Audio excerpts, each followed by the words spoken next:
নমস্কার বন্ধুরা, আশা করছি আপনারা সবাই ভালো আছেন। আমি গর্বিত যে আমি একজন ভারতীয়, আর ভারতীয় সৈন্যরা আমাদের সব ভারতবাসীর গর্ব। পেহেলগামের অ্যাটাকের পর সমস্ত ভারতবাসীর মনে একটাই প্রশ্ন উঠেছিল, এই সন্ত্রাসের কি কোনো শেষ নেই? তারই জবাব দিতে ভারতীয় সশস্ত্র বাহিনী 7ই মে বুধবার ভোরে পেহেলগামের সন্ত্রাসী হামলার শিকার ও তাদের পরিবারের সদস্যদের ন্যায় বিচারের জন্য অপারেশন সিন্দুর চালায়।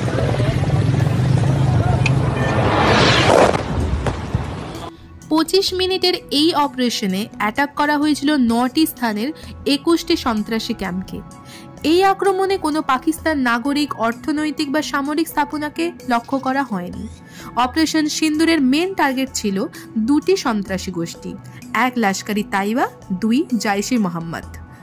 IAF এর হেলিকপ্টার পাইলট উইং কমান্ডার ভূমিকা সিং বলেছেন যে কোল্যাটারাল ক্ষতি এড়ানোর জন্য অত্যন্ত কেয়ারফুলি ওয়েপন্সও নির্বাচন করা হয়েছে।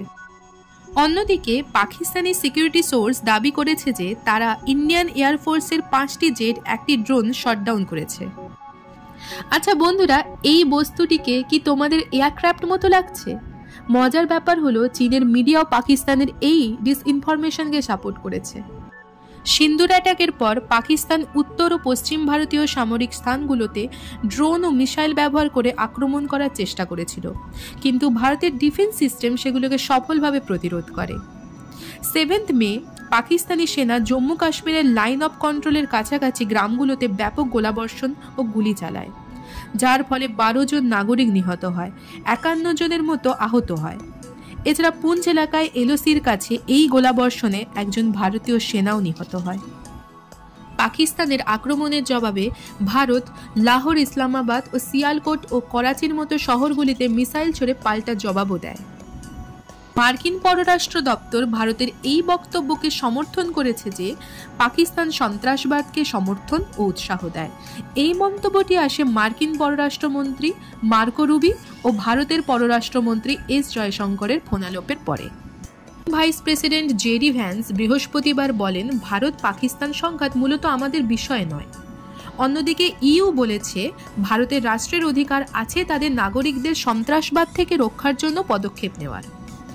যেসব দেশ ভারতকে সমর্থন করবে সেগুলি হলো রাশিয়া, ইসরায়েল, ফ্রান্স, অস্ট্রেলিয়া ও জাপান। যেসব দেশ পাকিস্তানকে সমর্থন করবে, যেমন চীন, তুরস্ক। আচ্ছা, কেন ইউএস এর নাম ভারতকে সমর্থনকারী দেশগুলোর তালিকায় নেই?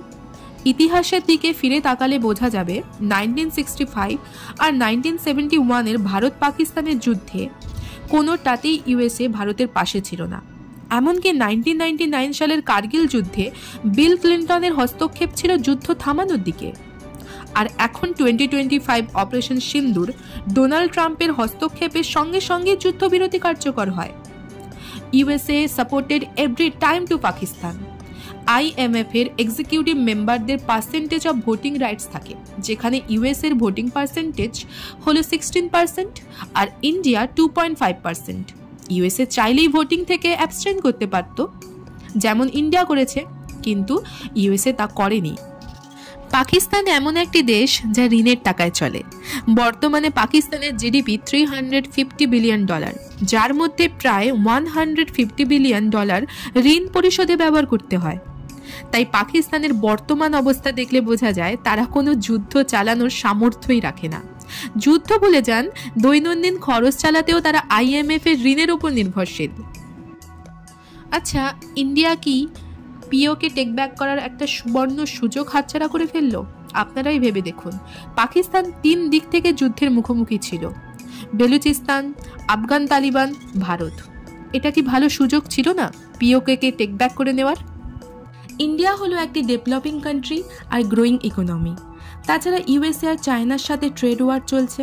সব দেশই ভারতকে একটি ম্যানুফ্যাকচারিং হাব হিসেবে দেখছে। ভারতের জন্য এই মুহূর্তে ওয়ার কোনোভাবেই একটি ভালো ইমেজ ক্রিয়েট করবে না।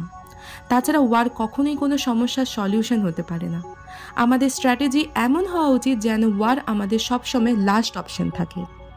তাহলে প্রশ্ন হচ্ছে, ফিউচারে ইন্ডিয়া কিভাবে এই সমস্ত যুদ্ধকে অ্যাভয়েড করতে পারে?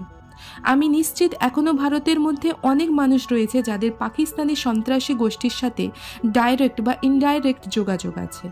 ভারত সরকারের উচিত এই সমস্ত ব্যক্তিদের বিরুদ্ধে কঠোর ব্যবস্থা নেওয়া। ভারত ইনফরমেশন ওয়ারে পিছিয়ে আছে। অপারেশন সিন্দুর চলাকালীন আমরা দেখেছি কিভাবে পাকিস্তানি মিডিয়া সোশ্যাল সাইটে ভুয়ো ইনফরমেশন ছড়িয়ে দিয়েছিল। ভারতের উচিত আগামী কয়েক বছরের জন্য ডিফেন্স বাজেট বাড়ানো, যাতে পাকিস্তান, বাংলাদেশ, চীনের মতো 3টে দিক থেকে আসা যুদ্ধের মোকাবিলা করা যায়।